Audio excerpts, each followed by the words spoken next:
Yeah, assalamu alaikum. Peace be upon you all. Yeah, thank you all for coming. Kindly share this program for other people to join.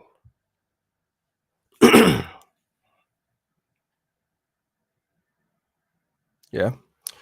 So this is Baba Shraib, streaming live from JC Radio, JC Radio Online TV. So JC Radio YouTube, Facebook, and at the same time on the radio, right?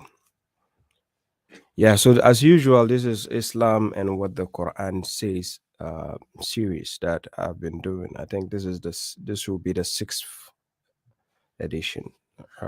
So let's see. Thank you for coming. So kindly share so other people can join us. I will not be staying for long. Maybe an hour will be okay. Salam to you, Fatima Chin. Salam to you, Alex Jan, Worldwide Talents, Musa Khan, Sister Alma Johnson. Yeah, kindly share so other people can join as soon as possible because I will not be staying for too long. Uh, I was actually asked some questions during the week that I was thinking of answering here, but I might skip it to my next lecture on my page, right? However, because I want to stick to the series that I've been doing, which is the Islam and what the Quran says. Hey, salam, Salis Jimmy. So I want to stick to the series instead of diverting the attention to something else. So it's better I stick to the main topic. So we say Islam and what the Quran says. Like I keep saying, when we say Islam, it's an Arabic word which has been Romanized, and people today use it as if it's an English word, which is not. So by understanding, by watching from the beginning, the series I've done from the beginning, if whoever didn't get to watch, if you get to watch the series, if you check on my YouTube channel, you see the playlist called JC Radio Live, or you go to JC Radio's page, both on Facebook and YouTube, and you find the videos there where you can actually catch up to understand when we say Islam, what it actually means. Because people think Islam actually started in the 7th century, and which is not the case. Yeah, salam Baba Sedu. Naganka. So that is not the case. So Islam actually started way before even Prophet Muhammad came on earth. So it didn't start in the 7th century. So this is the misconception some people actually have concerning this, right? So I will not be staying here for long. At least 1 hour will be okay. Um, I think, yeah, yeah. So let me see, go through some things. So when we say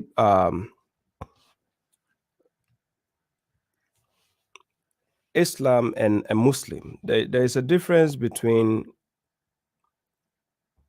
a Muslim and and saying Islam. Some people think when we say Islam, it's a different thing from saying when somebody is a Muslim. Uh, what you need to understand is somebody who is a Muslim is the one who is practicing Islam. So Al Islam is the noun, right? And then the Muslim is the one acting on the verb, doing the action. So to do just like in Quran chapter 2, verse 130, when God told 31, sorry, when God told Ibrahim alayhi salam, Aslim, then he says, Aslamtu li Rabbil Alameen. I submit to the Lord of the worlds. So by the act of submitting to God, that in turn makes you a Muslim. So you constantly submitting to the will of God. So you being in Islam is based on your faith. So it is not like a man-made religion where you have to go and join a sector, where you have to go and join a denomination, Salam Dangana. You can see Abraham didn't do such.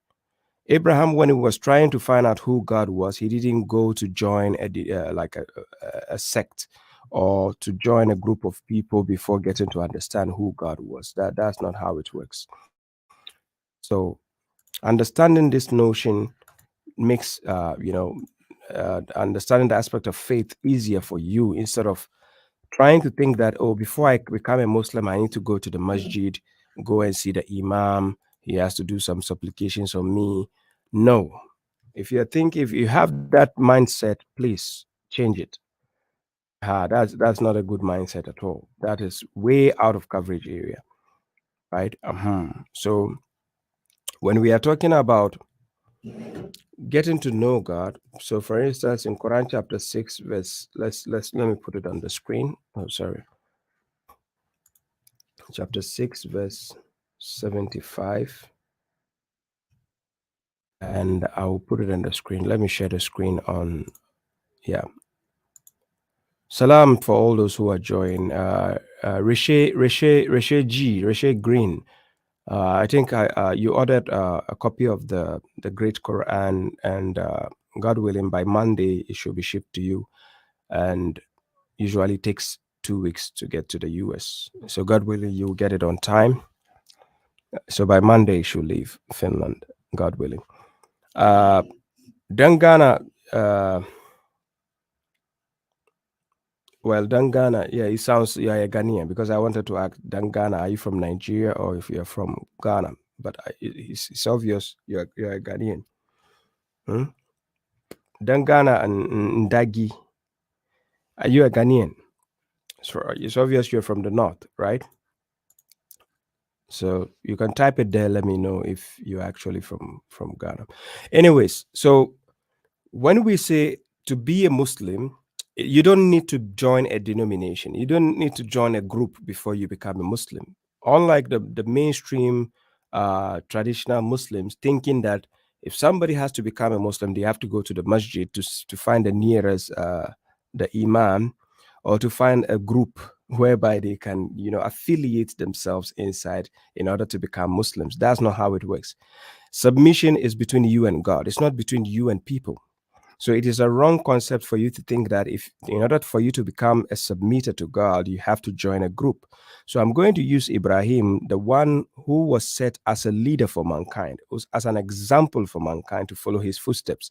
I'm going to use him to show you that evidence, right? According to Quran chapter 2, verse 124, God made him a leader, the imam for mankind, right? Apart from that, God said we should follow his creed.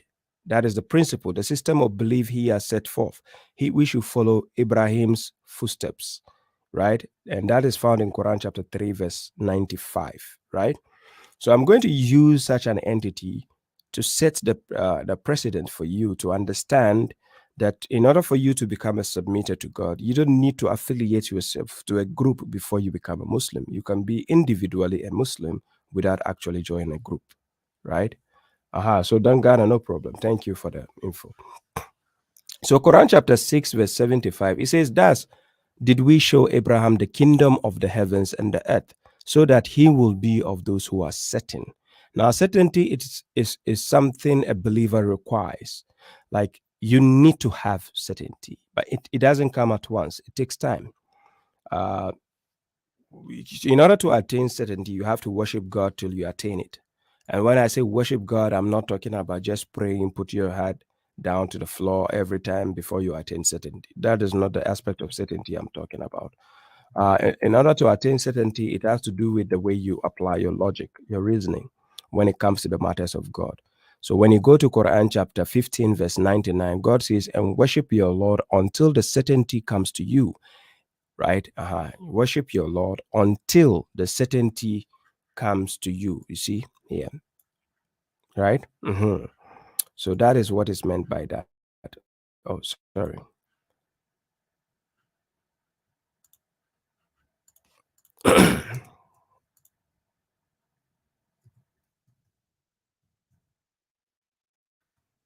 So I take you back to Quran chapter 6, verse 75. And let's see what God says concerning Abraham, right?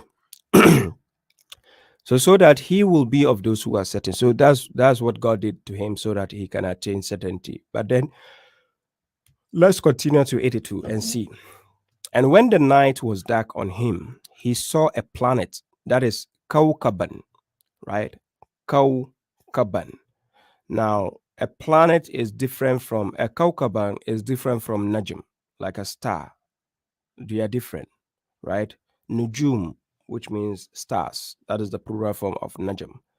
Uh, Kaukaban is a singular form of a planet. Kaukaban, which is a planet. It is a Kawakib. Kawakib is planets, right? So Abraham said, "This is my Lord." When he saw a planet in the sky, he says, "This is my Lord." Because he was trying to discover God. He was trying to understand who God is and know God, right? So he says, "And when it disappeared, he said, I do not like those who disappear." So then he took his mind off from the planet. So, secondly, verse 77, and when he saw the moon rising. Now, this is where you get to understand the concept of the rising of the moon. Just like we have the sunrise, sunset. So, likewise, do we have moonrise and moonset? Yes. And when he saw the moon rising, he said, "This is my Lord." And when it disappeared, he said, "Indeed, if my Lord does not guide me, I will be of the misguided people, or I'll be of those who are misguided." So it means God was listening to him, right? We all have been through this process where we are trying to understand God, to know God. So then it gets to a point, it feels like you're having hallucinations. It means it feels like you're confused. Like, what is going on? You're questioning things, you're questioning yourself, and you're questioning God because you don't actually know who God is, right? So Abraham had to go through the process, and God actually have to put the story there in the Quran for us to learn a lesson from it, right? So if you see a person going through this phase of life, it doesn't mean they are, an atheist or something. It is just a matter of time they will get to understand the purpose of their life. Verse 78, and when he saw the sun, so we can see after seeing the planets, it didn't work for him. After seeing the moon, it did not work for him. Then now he saw the sun. So he saw the sun rising. That is Bazigatan, right? Bazigatan. He said, "This is my Lord." So when he saw the sun, he said, "This is my Lord." Now imagine in this modern day and age, you just see the moon in the sky shining. You said, "This is my Lord." Somebody will say, "Oh, my, you are a mushrik. You are doing committing shirk. How can you say the sun?" It's a phase of life people have to go through. But people don't understand this concept, and that is why when you are a Muslim, you are not a Muslim for the people. You are a Muslim to God. You submit to the will of God, not to the will of people, right? So here, when the sun disappeared, he said, "Oh, my people, indeed, I am free from what you associate," because he can understand that his people are actually idol worshippers, because they don't understand what they are worshiping, right? Let me drink some drink. I think I'm a bit tired.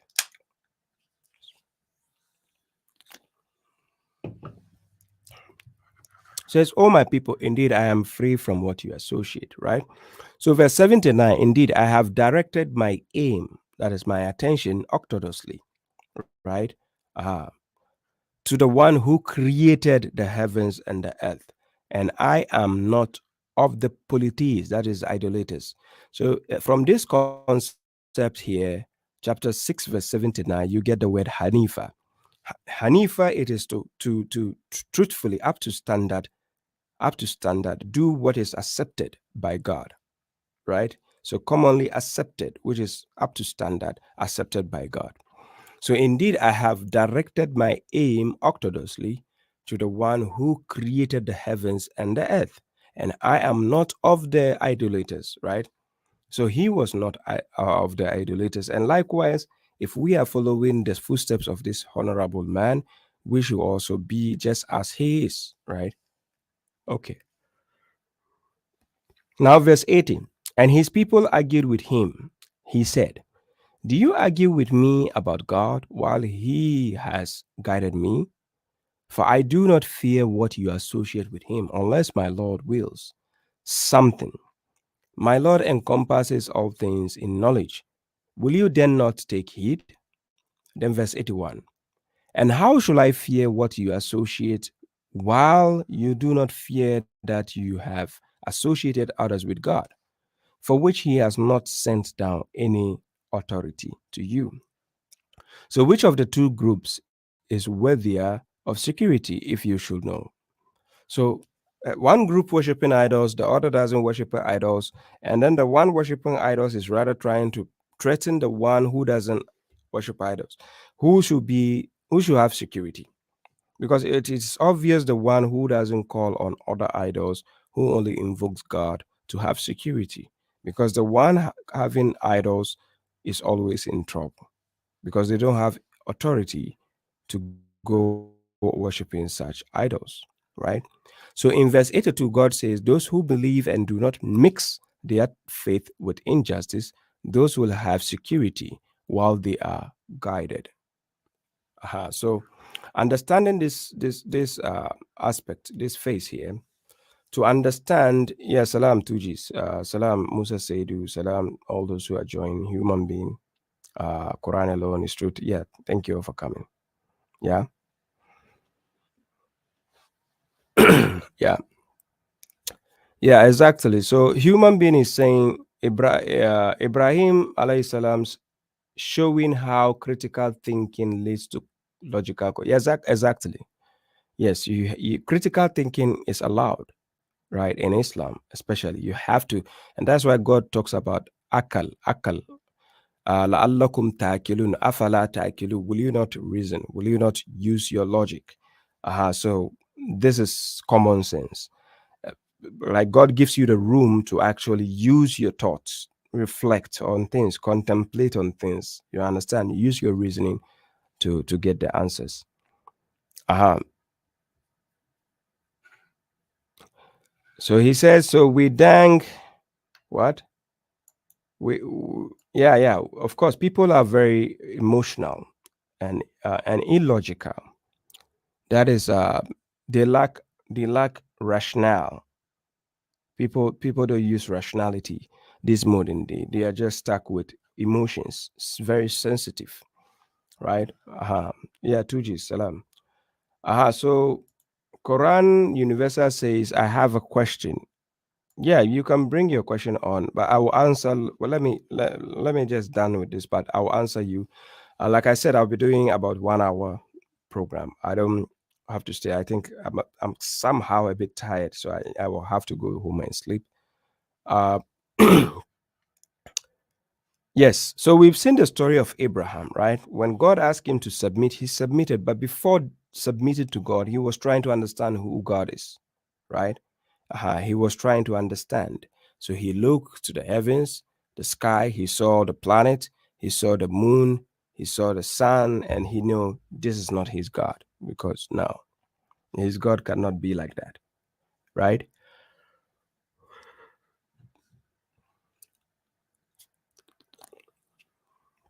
So it's all about critical thinking and then using your logic whenever you're dealing in the aspect of God, right? Okay. Yeah, salam, universal. Yeah, salam, Murtaza Rahmatullah. Long time. Salam, hope you're good. Yeah, so let's move on. Okay, so uh, in the aspect of submitting to God, you the one submitting to the will of God, you become a Muslim, right? Because you are doing the action, right? Which is the verb, which is the action of Islam. So that makes you a Muslim, right? Now, a Muslim doesn't necessarily equate to a believer, like a mu'min in the Quran. There's a difference, right? So when we go to Quran chapter 49, verse 14, what did the Arabs do concerning the aspects of faith?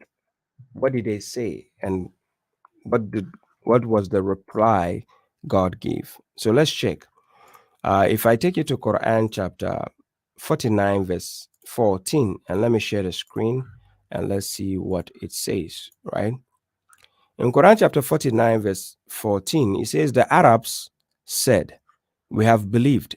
And God asked the messenger to tell them, say, you have not believed, but say, we have submitted. Aslamna. So submission comes first before being a mu'min. You can't be a mu'min without being a submitter. So first of all, you have to go through a process. So you submit yourself first before you become a believer. So after the faith has entered into your hearts, so after faith has entered, that is when you believe, you actually become a believer. So in the first initial point, you have to be a submitter, right? And if you obey God and his messenger, he, God, will not crush anything of your deeds. Indeed, God is forgiving and merciful. Now, verse 15, it says, the believers are only those who believe in God and his messenger, and they do not doubt, because now the faith has already entered into the heart. So there's no doubt again. You understand? When you have faith, there's no room for doubting. If you put your faith in something, there's no room for you to doubt again, because that doesn't become faith anymore. So chapter 49, verse 14 is connected to verse 15 to give you the understanding of who a believer is, right? And they strive with their wealth and their souls in the way of God. Then it says they are those who are the truthful, right? So those are the believers. There are those who believe in God and his messenger, because the messenger has to deliver what God says. And they do not doubt. There is no doubt whatsoever. And they strive with their wealth and their souls. You have to do jihad with your wealth. You have your wealth, you have to put it in the way of God, right? With something to get in exchange to get the rewards from God.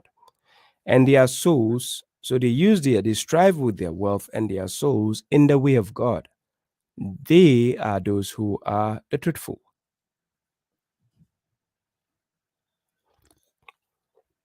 So, in order for somebody to call himself a believer, he has to go through the process of becoming a Muslim first, right?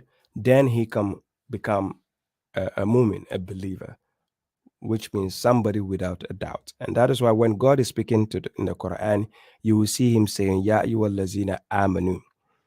You will not see God say, Ya ayyuhallazina aslamu, like, oh, you who have submitted. No, you've already submitted. Then now you are becoming a believer, because when you submit, you are going to become a believer because you start doing the actions which shows that you have submitted. So then you become a believer. So a believer is one who actually practices what God says, right? So somebody can just say he's a Muslim, but he's not a Muslim. It's not a believer. So there's a difference.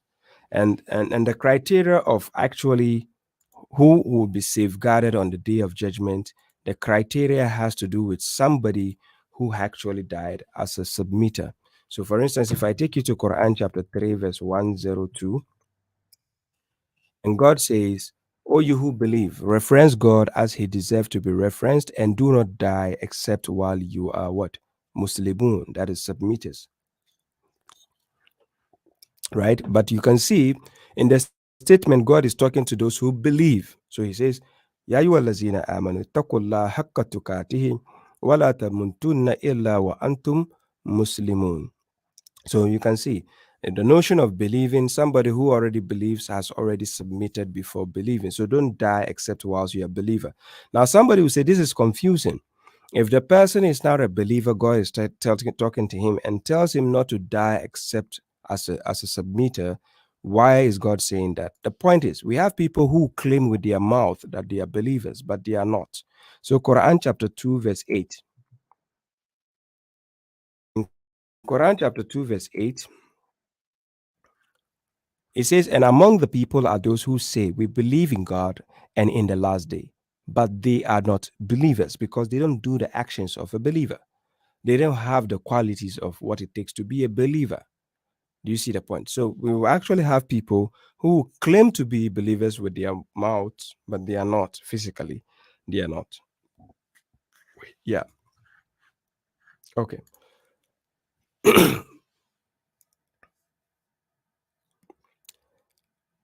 Um, Quran alone is truth. If you email me with the piled up questions, usually I don't have time to answer piled up questions. Yeah.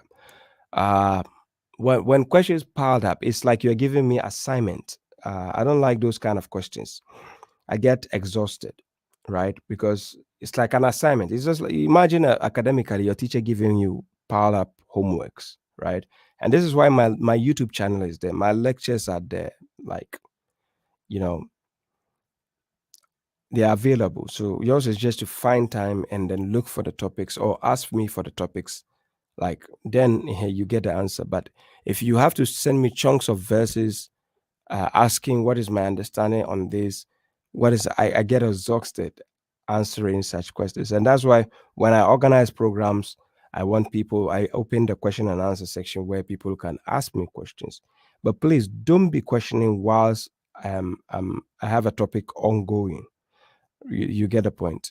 So if you are going to email me with a question, yes, one question, fine, just email me, right? Maximum two questions. It shouldn't be three, four, five. I get tired answering those. Yeah. So I'll come back to the question you ask. Don't worry. Um, s- um, Sister Stussy said, I think 1311 is very important now. 1311. Let's see what you're trying to say. Quran chapter 13, verse 11.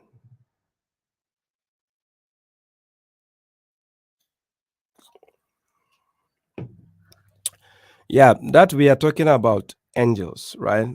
The guardians that God sent to take care of you, the human being. So in Quran chapter 13, verse 9, it says, Noah of the unseen and testimony, the magnificent, the exalted, right? Then verse 10, it is the same for you, it is the same for you. Whether one confines a speech and one who makes it public, as well as he who is hidden in the night and visible by day. It is the same for you. For him are alternating angels. So for you, the human being, you have alternating angels guarding him. That is number one, from the front and from behind by the command of God. Then he says, Indeed, God does not change what is in a people until they change what is in themselves, meaning within themselves. And whenever God intends evil for a people, there is no repeller of it. They have no ruler other than Him. Yes, that I agree. Right? Okay. So if Sister Stussy, if you're talking about chapter 13, verse 11, then there you go. I just read through it. I hope it's clear enough for you. So far I've spent 30 minutes already. Let me see if I can deal with the questions this brother asked. He says, so why in chapter 5, verse 38, some translations show cut resources, but yours says amputate hand. So isn't uh what Kuteya different than Butika? And if that is true translation, which I have seen many refutation, what if he says, what if, and then he continues, he says, what if kid kid steals? Now you see, this is the level. I keep saying that don't give an inexperienced driver a car to drive alone. This is my problem with people, especially many people when they approach the Quran without having somebody who has experience to give them the guidelines. Because you remember academically, you always have a senior, you have somebody ahead of you who gives you tips and guidelines to certain subjects and courses, right? And for people who tell you otherwise, in the Quran we have things which are literal and non-literal, right? So in order for me to explain that part, Quran chapter 5 verse 38, it never says if somebody steals. This is the confusion people have. It doesn't say if somebody steals. That's not what it says. So let me help out here. And people are confused because I translated the verse and I put amputate there. And people don't understand. They think, oh, God cannot say that. Oh, God. Yeah, but you believe there's killing in the Quran, right? Yeah, there's killing. But you have to understand the context always. It goes with the subject and a context and the content always. This is what people should understand. So, regardless of you seeing, God says when somebody commits zina, you have to flog them 100. It doesn't just mean, okay, somebody has committed zina, so go and flog them 100. That's not how context works. You have to understand. God says you should find 4 witnesses, and they must have witnessed it, and they have to come and swear. It is not easy to have that, right? Again, when we are talking about chapter 5, verse 38, God says, Asariku was sarikatu. Now we are talking about the male thief and the female thief. We are not talking about when somebody goes to, when he just went once to steal something. So let's say somebody went to steal a drink because he's thirsty, or somebody goes to steal bread because he's hungry. That's why you investigate. So first of all, what does God says in Quran chapter 4, verse 58? Check what God says here. In Quran chapter 4, verse 58, God says, indeed, God commands you to return loyalties to their people. And when you judge among the people or among people, to judge with justice. You have to be just. And that is why many a times in the developing countries, when somebody commits a first crime, sometimes he is given a warning, right? They tell you, go and sin no more. Because then they know maybe you do it out of a mistake, or they'll just give you a suspended sentence. When you do it again, they know, okay, it's becoming a habit. So then you can be punished a bit. Then when it becomes your habit, that is when you are dealt with. So what God says in Quran chapter 5, verse 38 is talking about a real thief, meaning somebody who does that for a living. It's just like when you say somebody is a football player, or somebody is a mechanic, or somebody is a prostitute, or somebody is a, you mentioned the titles. Somebody is a pilot, somebody is a, a teacher. It means he does it for a living. It's not like one time you are just given a classroom, you go to the classroom and then you speak to students and then you come out to say, I'm a teacher, I'm a teacher. No, that not in that sense. And that is why people should understand how the theme of the Quran works, the subject works, the context works, and then the content you're dealing with works. You don't just take a verse out of nowhere and then just pass on judgment. No. Like the other day, a brother was telling me, oh, since Quran chapter 4, verse 34 talks about Daraba, it means we have to beat our women, we have to beat our wives. So I asked him how. Now he's flabbergasted, right? He doesn't know how to explain to me now. You understand? You don't study the book this way. Whatever you see me translating, I have 100% proof and justification why I did that. And I can tell you why. And I can show you the evidence why. Now, it doesn't mean when you see it literally translated like this, meaning you have to also take it literally and go and act on it. That is not how text or dealing with text, that's not how it works. So I give an example. The other day, I was talking about how literal and non-literal statement in the Quran works, right? Salam, Sister Zainab, Kaisar. Uh, so let me give you the example here. So I take you to Quran chapter 14, verse 1. So that this example will be clearer for everybody listening, right? So in Quran chapter 14, verse 1, I'm going to show you how literal and non-literal works, even though the verse is translated literally when you are seeing it.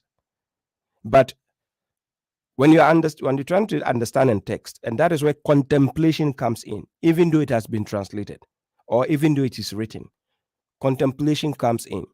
So this is how contemplation works: non-literal and non-literal meanings in the Quran. Alif Lam Ra, a book which we have revealed to you in order to bring the people out of darknesses. Now, this is the word darknesses. You see, I've translated darknesses as it is. In Arabic, zulumat means darknesses. It's in a plural form. So darknesses, I translated it as darknesses into the light. And then the light is literal also. Nur means light. Then it says, by the permission of their Lord, to the path of the Almighty, the praiseworthy. Now, this is the logical understanding to this verse.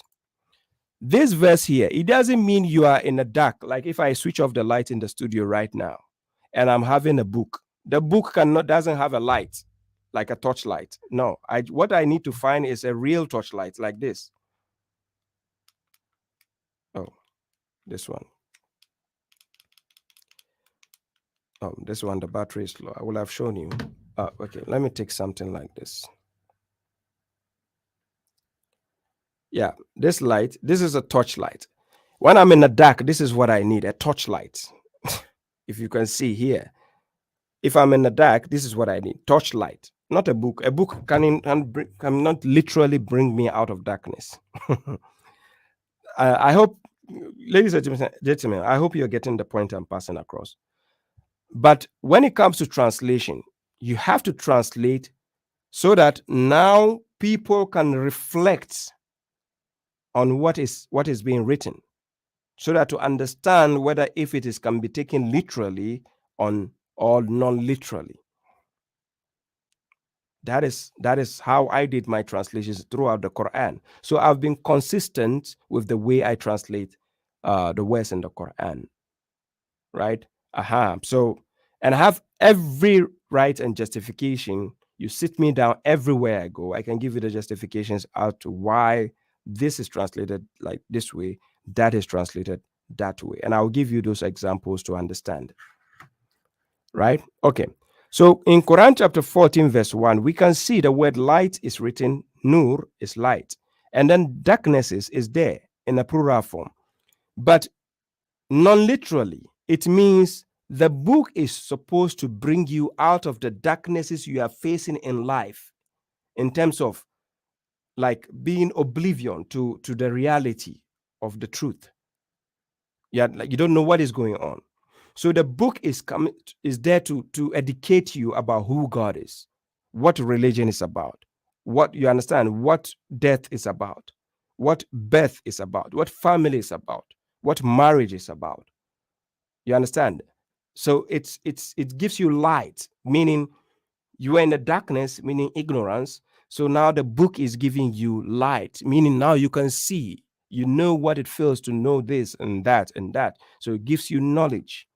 So when God says a book which we have revealed to you in order to bring the people out of the darknesses, it means ignorance into the light. But you can see my translation. I didn't translate zulumat to mean ignorance. I translated it as darkness, darkness as you can see it.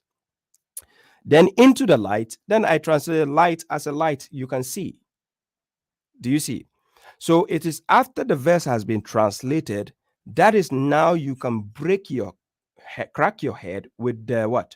With the contemplation, reflection, and using logic to understand the text. That is how it works. So forget about people who try to twist words and give it a new meaning, which never exists in the vocabulary, which never existed anywhere in history. So they will just concoct a new meaning. Remember, words are just like seeds germinating and having branches, right? You don't just concoct a new meaning, invent a new word out of nowhere, confusing people.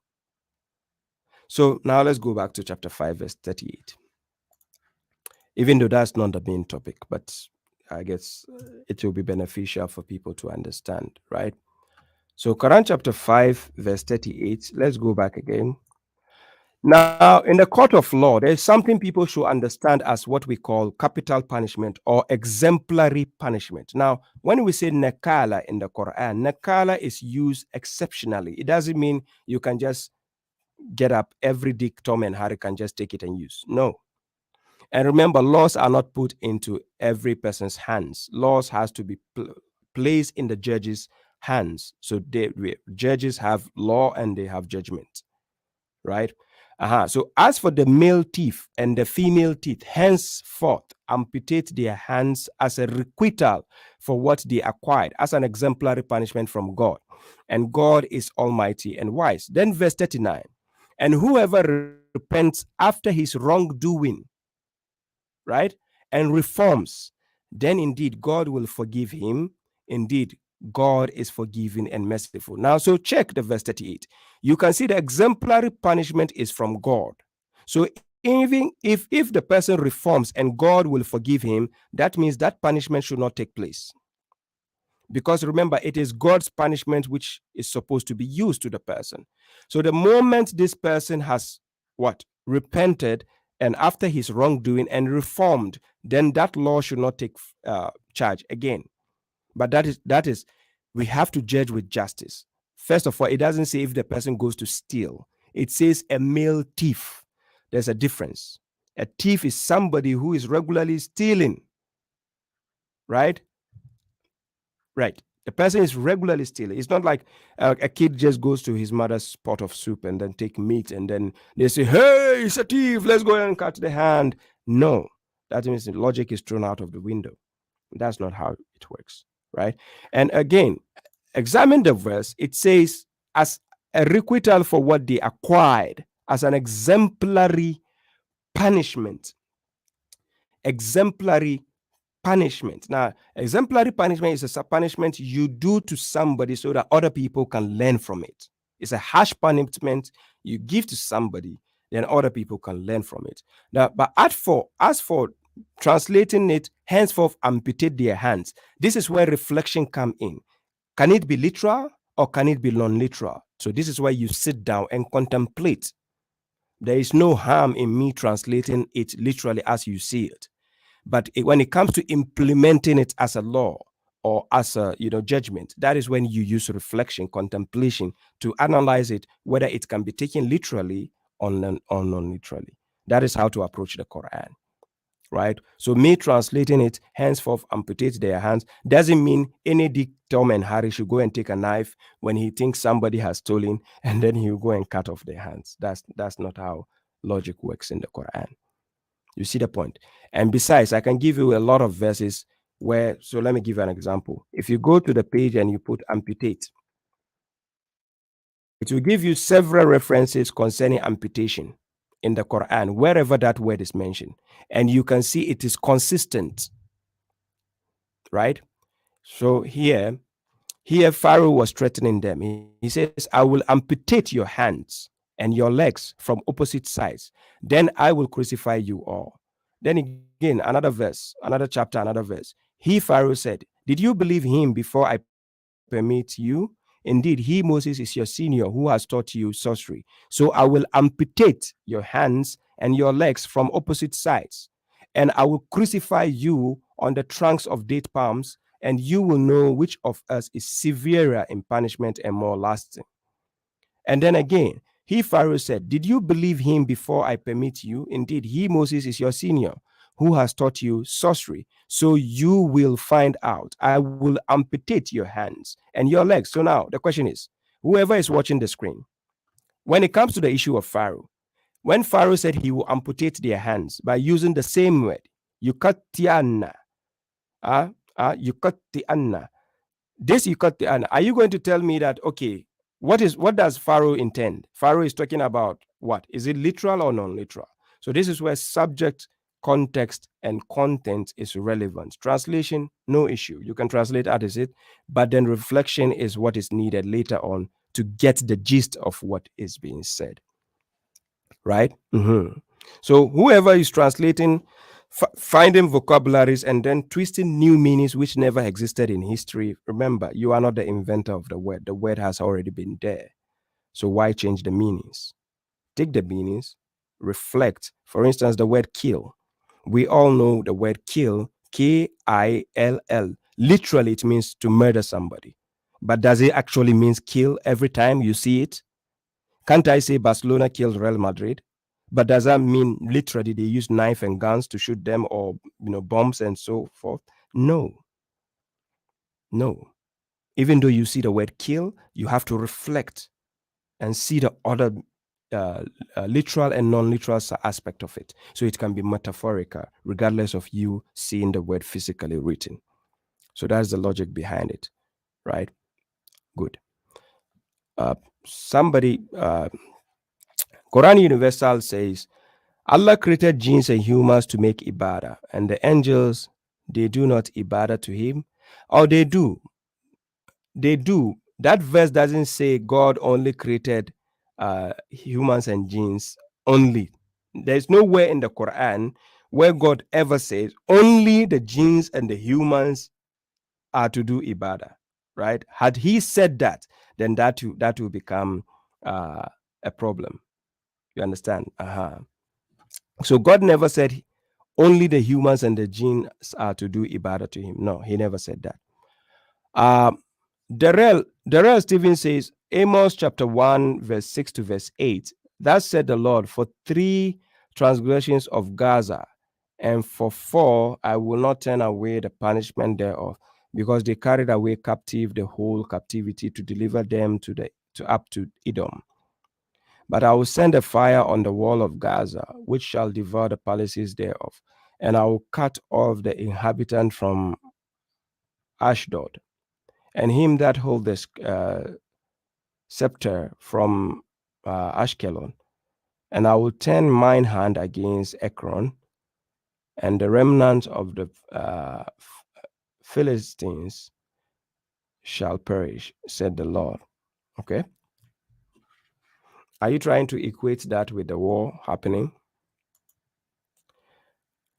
Yeah, let's go on. So Bandwidth says salam. Yes, salam to you. Salam, Sister Zainab. Salam, Abdul Abbas. Okay, so Quran alone is truth says, I see your point. So it is literal, but a lot of context. But what about the story of Joseph, where the woman cut themselves? Their argument that is just a normal cut in 538 and not taking it off body. So that's what I'm saying. Like, you see, when a word is written, it will depend on the timeline or the context or the way people will reflect on it to actually denote whether it's literal or not literal. So, depending on the timeline, we are using the judgment of God. So, God says He used the word kata, like to cut. So, if you and your time in your timeline, you decided that okay, our government have decided that the cutting is not like a physical cut. This is how we do our cutting. That's up to you because that's how you understand it. And then another people will say, "Here it's about making a mark on the hand." Well, that's how you understand it. You understand? So verses in the Quran, it depends how you take it, a literal or non-literal, based on how do you have the solution to the verse to understand how it should be utilized. That is what matters. But talking about the story of Joseph, the women cutting their hands, let me go to the verse, right? It is in Quran chapter 12, verse, I think 31. Is it 31? Yeah. Yes, it's Quran chapter 12, verse 31. And when she heard of their scheming, she heard of the scheming of the women in the town, right? She sent for them and prepared couches for them and gave each one of them a knife and said, Joseph, come out for them. And when they saw him, they magnified him and slit their hands, right? And said, a round up for God. This is not a human. This is just a noble angel. Now, let me show you the logic from this verse. Now, when people read text, sometimes we all have different levels of IQ and understanding to a text, but some people cannot reason behind what is written in the text. You can see in the text, it talks about they've been given couches, they prepared couches for them. Does it mention tables? It didn't mention tables, right? Now, the other part of the understanding, the other part of the understanding is that you have to understand that even though it mentioned prepared couches, there could be or there might be tables in front of them with even vegetables and with even the knife. But in order to simplify the understanding, because remember, Quran is talking to people who possess intelligence, right? Let me give you an example. Let's say I tell you, hey, Baba Shraib woke up. He went to wash his face. You see, I said he went and washed his face, but I didn't mention water. But because I mentioned the word wash, you, the intelligent person, know it has to do with water, right? This lady is sitting on the couch. So let's say without a table or without vegetables given to them, and they have knife. Somebody who fails to use his logic will say, "Oh, does that mean they were just sitting on the couch with a knife, and there's no table?" and then they started cutting their hands. Logic doesn't work that way. So that is not the intention there, right? And that is why when we read chapter 5, verse 6 concerning the ghusl, the washing, God says, Ya lazina amanu, iza kuntum ila salat. When you get up to the salat, fagusulum hujuakum. You see, he didn't say go and take water and wash your faces. It just started by saying wash your faces. An intelligent person knows first he has to get water before he wash the faces. But God simplified the statement by saying, when you get up for the salat, before I get up for the salat, I have to actually get up to go and wash first before I go to the salat. But God knows who he's talking to. He's talking to believers and intelligent people. He wasn't talking to stupid people. It is when you're talking to a layman, you have to break things down from the smallest particle of understanding so that a layman can get it. And that is why the Quran is a book of reflection. We have to contemplate it. Contemplation, if it's just a basic book you can just read like that, no need for contemplation. You get my point? So when you read the verse, and when she heard of their scheming, she sent for them and prepared couches. Does it mention table? No, but obviously there's a table. And obviously they are supposed to cut something for them, and gave each one of them a knife. But because the story is to simplify the notion, because God knows he's talking to intelligent people, he has to simplify the notion for you to understand what is going to happen. So then he said what? And gave them each a knife and said, Joseph, come out for them. And when they saw him, they magnified him and slit their hands. We all know when you're cutting vegetables, you are more likely to slit your hands if you are not paying attention. But we don't say you amputate your hands, or we don't say you severed your hands. We can say you slit your hands, even though the same word that the kata used there can mean amputate, can mean cut, can mean slit, can mean sever. So you have to check the subject and context to see what best fits the description there. I hope you're making sense out of what I'm saying. And said, a round up for God. So imagine if they cut up their hands off. Will they even do a round up? But the point is, sometimes you can be cutting vegetables. I've done it before. I was cutting onions and I slit my hands. I slit a bit of my hand without actually knowing that I did that, till some of the onion went inside. Do you see the point? Then I felt the pain. Imagine I cut myself a bit. I didn't know I did that. Not until the water from the onion squeezed and went into my hand, then I felt the pain. I was like, wow, I didn't know I slitted my hand. So that is the context. It takes, then this is the reason why God says, Afala yatadabbaruna al-Quran. He's asking, why do they not contemplate the Quran? The Quran is a book which requires extra level of IQ, intelligence, to reflect. If God wanted to tell us everything, he told us, if the oceans and the trees were the pens and the ink, they will run out before the words of God run out. If he actually have to tell everything in the smallest particle. But he knows he's talking to intelligent people. So he doesn't need to give you every criteria and say, oh, she brought the women out and then they put all the vegetables. There's tomato here. There's onion here. There's carrot here. So one of the ladies took the carrot and then she had the knife. And then while she was watching Joseph, and then she cut her finger and then blood started coming out. That is not the point of the story. So God is telling us it's not a fabricated story. This is intelligence. You understand? So that is how it works. So when you see a verse and you want to just understand it literally or in a simple form, you contradict the Quran, or it might not make sense. And that is why God keeps advising us we should reflect, we should ponder. Quran chapter 38, verse 29. Quran is just not a mere book you just take and read. So it is a blessed book which we have revealed to you so that they may contemplate its verses, and that those of intelligence will take heed. God never said fools will take heed. No.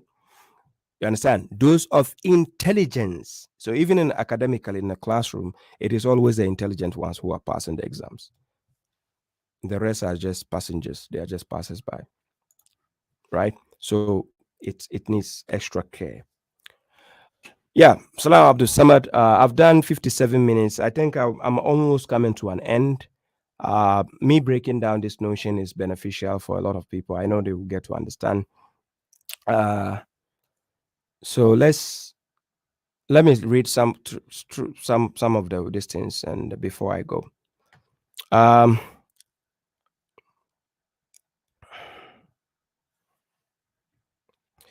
Human being is asking, doesn't historical context play a role?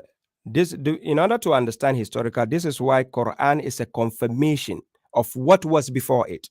That is the history. So you use what is before it that the Quran confirms. That gives you the history. Remember, this is what this is how people don't understand. People think when we say history, you have to go outside the context of the books of God to go and find historical statement from scientists, from philosophers, from historians. No, they will lie to you. That is why God brings a book to confirm his previous scriptures. The previous scriptures might have room of information. For instance, I give an example. When you take the Quran tells you Adam had a spouse or had a mate, but he never mentions the name of the spouse for you. He told you Muhammad has wives, he never mentioned. What is relevant, he will mention. What is not relevant, he will not mention. But however, we have stories which are already in the previous books God ever revealed, right? So they have names there. So, for instance, if I'm talking about the two sons of Adam and I say one killed the other, somebody who has read a previous book will automatically tell me that is Cain and Abel. But if I don't have the name, does that mean the name is relevant or not? The name is not relevant. What is relevant to me is the story, the lesson behind the story. And that is why if you're telling somebody about a story about a friend or somebody, you don't necessarily have to mention the name of the person you're talking about. The lessons and the moral is what is important. But people think always when we say historical context, you have to go outside the books of God to find historical context. And that is the missing link there. People will lie to you.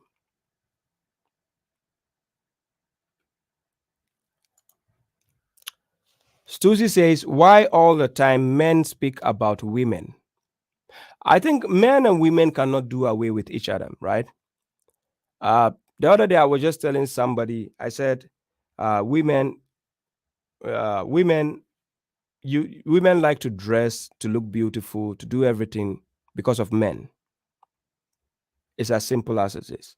And men also want to become successful and have it all, also because of women. That's how life works. So men cannot do without women, and women cannot do without men. And that's why God created us both as mates. So if you think men always talk about women, well, it's a vice versa thing, right? It's not only men talking about women. Bandwidth says, who is the Holy Spirit? Who is the Holy Spirit? You can denote it from Quran chapter 2, verse 97. If you go to Quran chapter 2, verse 97, God said Jibril brought down the Quran, right?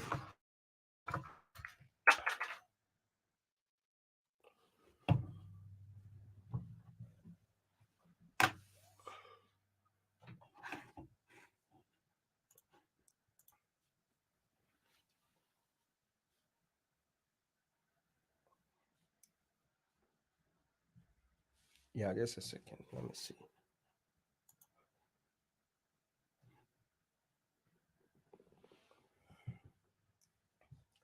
So Quran chapter 2, verse 97. Yeah, just a minute.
Yeah, sorry about that.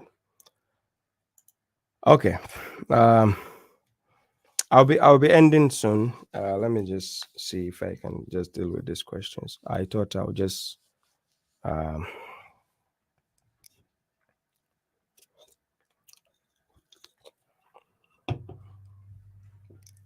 okay. Bandwidth says, "Who is the Holy Spirit in the Quran?" So if you go to Quran chapter 2, verse 97, it says, "Say, whoever is an enemy to Gabriel, then indeed he brought it down." He brought what? If you check the masculine pronoun, that is nazzalahu, this one. The masculine pronoun at the end denotes the book, which is the Quran. So he brought it down. In order for further reference, I take you to Quran chapter 16, verse 102, right here. So into your heart. So into your heart here is a second person pronoun talking to the prophet. By the permission of God, confirming what was before it. So the purpose of the book is to be a book which confirms what was before it and to serve as a guidance and good news for the believers, right? So if I take you to Quran chapter 16, verse 102, and it's clearly telling you who brought the Quran down. So it says, say, the Holy Spirit brought it down, right? Nazzalahu, the same Nazzalahu is here. So he brought it down from your Lord in truth in order to reinforce those who believe and as guidance and good news to the what? Submitters. So by this we can deduce indirectly that Gabriel is the Holy Spirit. Yeah.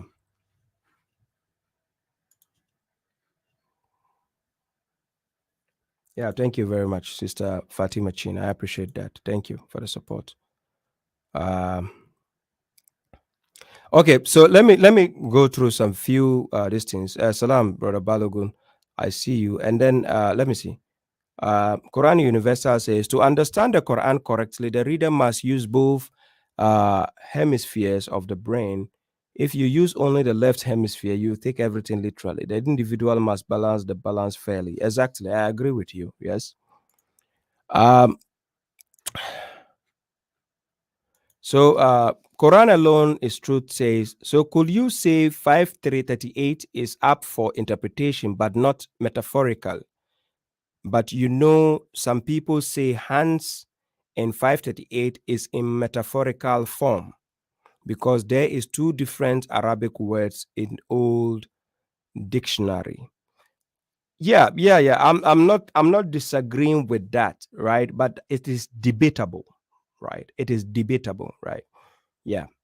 It is debatable. Remember, the guidelines is found in Quran chapter 3, verse 7. When you are dealing with meanings of verses in the Quran, it's very, very important to always put chapter 3, verse 7 in your mind. In Quran chapter 3, verse 7, God says, He is the one who has revealed the book to you, of which are precise signs. That is muhkamat. They are very precise, right? And can be used for straight judgments, right? Uh-huh. Then he says, they are the source of the book, while others, which is the other signs in the book, are similar, meaning they have resemblance, right? They are similar, so that we can see the word kota, or we can see the word kill, katil and kutila, and so they are all similar, but they have different meanings. But what you need to understand is, even though they are similar, as for those in whose heart is deviation, they will then follow what is similar thereof, right?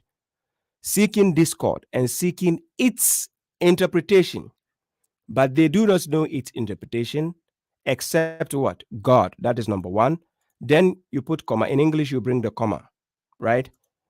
As well as those deeply rooted in knowledge. Number two, another comma. They say, that is the latter, that is the people. They say, we believe in it. All is from our Lord, but only those of intelligence will remember. So in this actual point, when you are dealing with the signs in the Quran, this is where extra care is taken, because you don't want to be classified under those God classify with the deviance in their heart. So extra care must be taken, right? um Human being says we got to focus on trying to learn Quran Arabic, right? Imo. Then he says language barrier creates a gap for scholars to fill with garbage. I agree. Yes. Uh,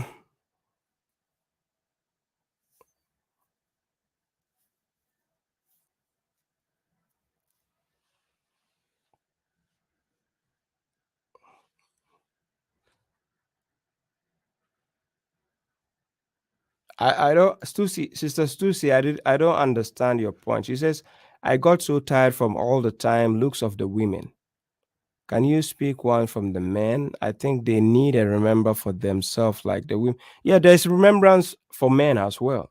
God asks both of us to dress with modesty. Libas taqwa zalika khair, right? God speaks about that in Quran chapter 7, verse 26, concerning our mode of dressing, right? In Quran chapter 7, verse 20 says, "Oh, children of Adam." So children of Adam means both men and women, children, everybody. We have revealed to you clothing to conceal your bodies, and as apparel. As for the clothing of piousness, that is best. That is from the signs of God. Perhaps they will remember. So we are all being talked about, right? Mhm. But the reason why emphasis is placed on women a lot is because women by nature, they are just like an adornment, right? God has adorned women, and that is why every time they try to use women in advertisement, in music videos, in movies, just to you understand, to arouse people's attention, to let people crave these things, and because women have been beautified by God. So when you go to Quran chapter 3 verse 14, chapter 3 verse 14, it says, adorned for mankind is the love of craving for women, number one. Number two, children. Number three, quintal vaults of gold and silver, branded horses, livestock, and cultivation. That is the enjoyment of the worldly life. But with God is the best of a return. So women being in that caliber, of course, they have to be talked about concerning the way they dress and present themselves. Is important.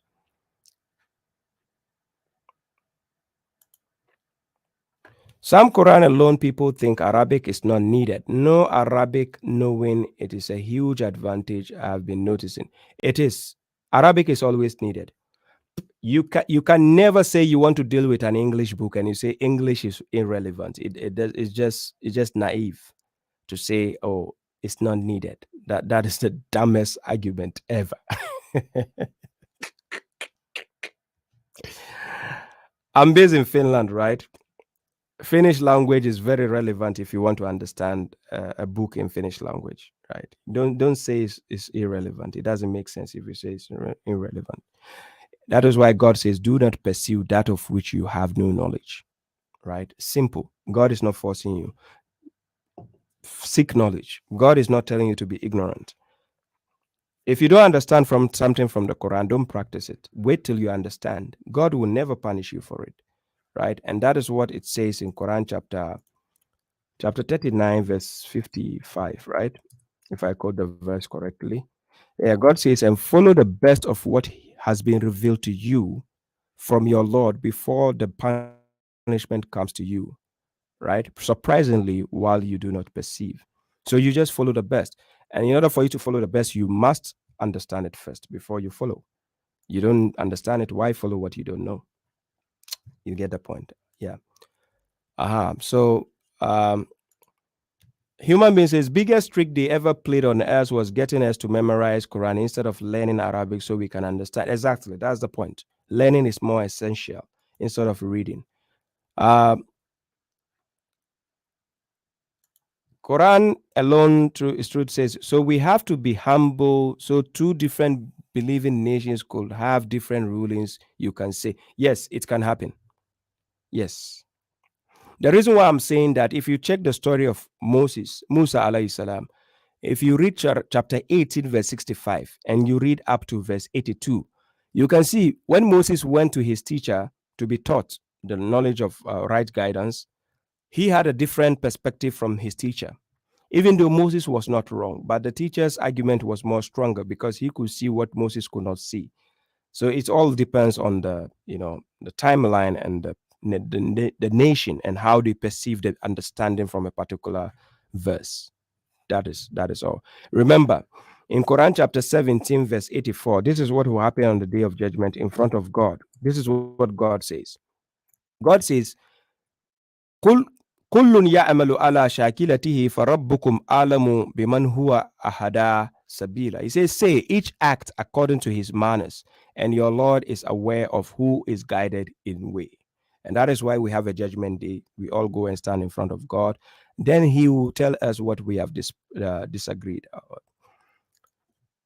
Dragonfly says, do the innocent children who die in wars straight to heaven? There's no way God says that, right? God never said, oh, the children died, so they are going to war. He never said that. No.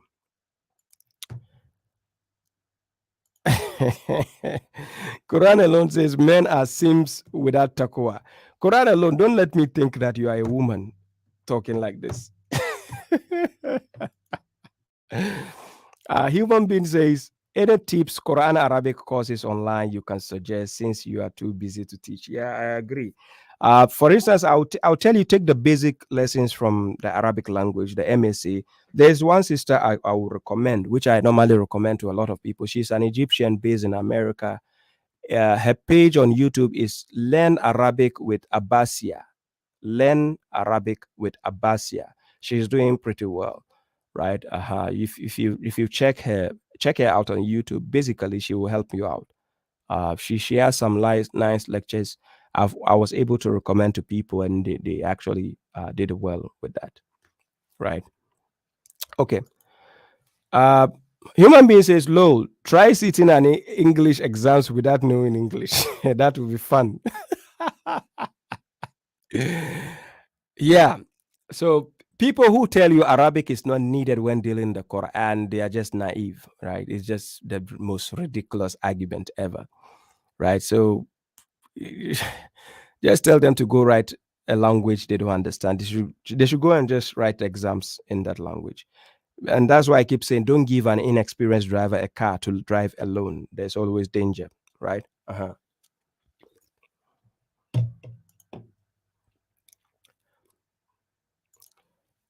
Quran alone is truth says, did you make Finnish translation? That will be good idea. Uh, my level of Finnish language is actually above average. I speak Finnish, right? But my level of Finnish language is above average. For a written text, in order for you to write a written text, for instance, the translation I did is a globish English. I use a global language, right? A global English. So it should be readable for everybody in the corner of the world. But when it comes to Finnish language is only spoken in Finland, right? And if you have to write the written language in Finland, remember Finnish language is about 3 times difficult than English language. It's very, very difficult. I think it is one of the top 3 most difficult languages in the world. Yes, if you check the ranking, Finland is classified as one of the difficult languages on earth. So in order for me to take that mantle, I will have to have the support of people who are very, very, exceptional in Finnish language in order to translate it. I don't think I can take that mantle myself. I've done 1 hour 15 minutes. Let's see. Somebody says, I think there are already finished Qurans. Yes, there are some few finished translations. Yeah. But normally they are from the perspective of the Hadithiyuns, right? They are Hadithiyuns, they have the translations. So no, I wouldn't recommend that. Quran alone says, is there a video on hijab you made? I don't understand what adornment is and confused about 3359. I have a video on it. If you go to my playlist on YouTube, it says know your religion. Inside your know your religion, you see Islamic dress code. I have a video on that, right? Yeah. Quran alone says I'm a guy. No problem. I'm just teasing. Uh, uh, Quran never say Holy Jibril. No, Quran never say Holy Jibril. No, it doesn't say Holy Jibril there. No. It just talk about the Kudus, role Kudus. It's just like Isa alayhi salam was never called holy, but he has Ruhul Kudus with him, right? According to Quran chapter 2, verse 253, right? If I'm right. Let me check. Yeah, yeah, yes, in 253, where God says, and we gave Jesus, the Son of Mary, proofs and supported him with the Holy Spirit, right? So he had the Holy Spirit with him, but he himself was never called Holy Jesus in the Quran, right? Ah, somebody says, do women have to wear hijab? There is no such, sorry, do they have to wear jalibab? Yes. According to Quran chapter 33, verse 59, but it is limited to which type of women were commanded to do that, right? It is in Quran chapter 33, verse 59. It is the wives of the prophets, his daughters, and the wives of the believers, right? It doesn't mean when another woman decides to wear jeans, it doesn't mean it's haram, but it shouldn't be a tight jeans showing the contours of her body. I don't recommend that, you know, because that calls attention. Because already the woman's body is an adornment. God has adorned a woman, right? Her breast, her hips, her thighs, she's an adornment in the first place. So if a woman should wear attractive things, come on, even Pope John Paul will look at her, right? Yeah, it's a fact. Even Pope will look before he takes his eyes off. So that is why women have to be modest enough, to prevent this, you know. It says the verse doesn't mean hair at all. Covering the chest, yes, which most clothing does. Uh, Quran alone says found a video. Yes, that's good. Thank you. Uh, Sophie says, is it haram for women to imitate men and men to imitate women according to the Quran? When you say imitate, in which sense? Don't tell me about being a transgender. No, about being a transgender, that's not something Quran recommends you to do. But imitating in which sense? It means if a man is doing a job in the radio station, a woman should do, there's nothing wrong with that, right? We saw the Queen of Sheba, right?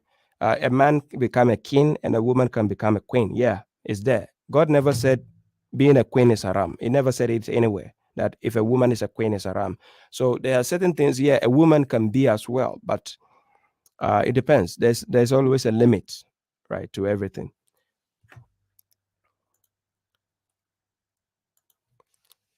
Uh, Elvis Salam, is Quran a messenger on its own as mentioned in 65:11, 41:4, and 11:2 and 3? Remember, Jibril, Jibril is not a human being. He was a messenger himself. And Muhammad is a human being and he's a messenger himself. So this is where God says he chooses messengers. God never said he chooses books as messengers. But let's see the verse. Quran chapter 22, verse 75. God says God chooses messengers from the angels and from the people. Indeed, God is hearing and seeing. So God never said he chooses books as messengers as well. God chooses messengers from the angels and from the people. That is from mankind, right? So indeed, God is hearing and seeing. So based on the verses, I know some people want to understand it as if the Quran is the messenger. Remember, the Quran was delivered by a messenger. So the messenger who delivered the Quran, this is what he said in Quran chapter 7, verse 158. Even though we don't see the messenger right now with our naked eyes because he's dead and gone, he came and delivered and left. But this is what he said. He says, say, O you mankind, I am a messenger of God to you all, the one to whom belongs the dominion of the heavens and the earth. There is no God except him. He gives life and causes death. So believe in God and his messenger, the unlearned prophet, who believes in God and his words, and follow him. That is, follow, yeah. Perhaps you will be guided, right? So that is the messenger, right? But right now we don't see Muhammad. He's dead and gone. As a messenger, we don't see him. But these are his words. He's speaking. God asked him to say. So the Quran came from him and it was written down. So that's the point, right? Uh, so, ladies and gentlemen, I've taken the last question. That is enough. Sophie Peters, thank you. You're welcome. 1 hour, 20 minutes is enough. I'm actually tired. From the beginning, if you saw the way I started, you can see that I was tired. But I decided to do because it's been like 2 weeks I didn't do on program on JC Radio. So I decided I have to make myself available. So thank you, ladies and gentlemen, for your time and patience. I appreciate your presence. Uh, inshallah, we get to keep in touch on Wednesday. And also, I shared a short, right? A short video on my YouTube and a short video on my TikTok, a short video on my Facebook, where I was speaking about the Arabs. I said the Arabs. I think some people mistook my words to seem that I was being racist. I think they didn't get the notion. If you watch the full lecture where I took that video from, I was making a point, and I even said a word to a wise is enough. What I'm trying to say is the impact of the protest the Arabs are doing is not equivalent to the same energy they gave when Morocco was winning. When Morocco was playing the World Cup and they went up to the semi-final, that energy the Arab world was using to support Morocco is not the same energy the Arab world is using to support Palestine. That is what I meant. So if people are taking my words out of context thinking I'm trying to be racist, look, I do have Arabian friends. I'm not, yeah, I've been doing lectures for how many years? God knows it. More than 5, 6 years I've been online. If you think I'll say something to be racist, then you are a new listener and you need a new earplug to listen to me carefully. And like I said, correctional officers page is not for emotional people. If you are emotional, stay away from my page, because if it is the truth, if it is against black people, I'll tell them. If it's against white people, I'll tell them. If it is against Arab, I'll tell you. If it's against, you name it, Hadithiyun, Mushriks, I'll tell you. You know me already. So don't come and be emotional on my page, or you cannot swallow the pill. Ladies and gentlemen, thank you very much. I appreciate your presence. We keep in touch again, God willing, next week. For people who keep saying, okay, I rest my words. Ladies and gentlemen, this is JC Radio online. You find JC Radio on Facebook, YouTube, and I think they have a TikTok page, yes, as well. Kindly follow the page and let's make it a big platform. Thank you very much for your presence. I appreciate you all. Salam Nara Power, I see you. Thank you. Koran Alone, Fatima Chin, Elvi, Riche Green, Sister Stussy, Human Being, all of you. I appreciate your presence. Abdul Samad, thank you very much for being here. Till we meet again next week. Peace be upon you all. One love.